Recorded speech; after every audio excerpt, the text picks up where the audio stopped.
айлык манай боюнча айткендей 1-апрелден баштап сатсак тармактарда биз көтөрүп бергенбиз. Бул айлык культура жана соцзащитанын ишкерлик. Бул айткошубуз керек, эч кандай өзгөртүү болбойт. Ошо төлөмдөр төлөнүп келатат, толугу менен баары зат менен анан ар бир кандай коркунуч бар дейт, 1-сентябрдан баштап бул айлдын айлыгы азайтып эч кандай болбойт. Анткени формула менен биз бүгүнкү күнү баардыгын өзгөрткөнбүз. Бул жума сайын өзүнүн ставкалары бар. 18 жана 16 ставка. Ошол негизинде бүгүнкү күндө төлөмдөр болот. 1-августтан баштап жана мамлекеттик жана муниципалдык кызматкерлерге айлык көтөрүү болот.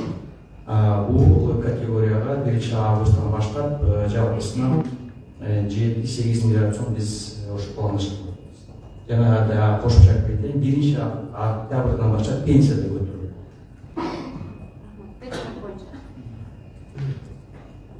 Кошумчалык кетейин, жанагы 2 айдан кийин кайра артка кетет деген сөз. Негизги мыйзам бар. Мыйзам боюнча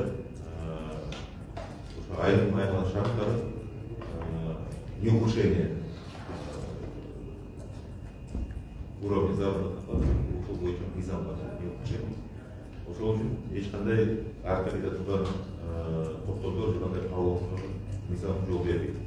Алган милдеттелерди толук аткаралат. Бул боюнча кепилдик берген салык коомчулукта талкуулар, текерип талкуулар болот. Экспортту чектөө боюнча импортко көрсөтүлгөн жеңилдиктерге караганда, эгерде биринчи экспортты чектеп туруп, анан импортко жеңилдик бербесек, анда биз өзүбүздүн экономикабыз карама-каршы бир кандайдыр көрүнүштү алып келебиз.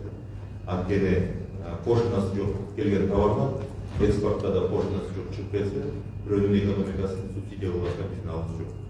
Ошон үчүн биринчи эле жана 9 социалдык тармактагы азык-түлүк коопсуздугу биринчиден ошолорго сентябрь аягына чейин чектөө киргизилген.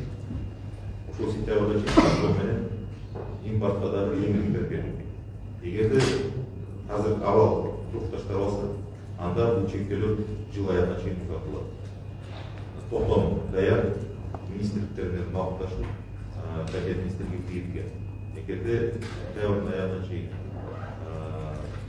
авал жеңилдесе, анда бул чектөө кайра киргизилет. Мындай мырза айтып кетип, эгерде экономикада азыр жанагы инфляция жогорулашы, баарын турукташтык болуп калса, анда экономикабыз кандай болот? Эгерде турукташса, анда жанагы чектөөлөр киргизилбейт. Ал кайра эле бюджетке салыктарын кошуп, өзүнүн салык төлөмдөрүн төлөп кетет. Эгерде акыбал турукташпай калса, анда чектөөлөр киргизип кайра жанагындай жеңилдиктерге берилип жатабыз. Тактап кетели, канча пайызга көтөрүлөт 1-августтан баштап? Орточо 50%. 50%. 50. А пенсия? Бар стандарттамада 50% деп турат. Бул категория жараша бирөө 80% болот. 60 категория, а орточо 50%. А пенсия? Пенсия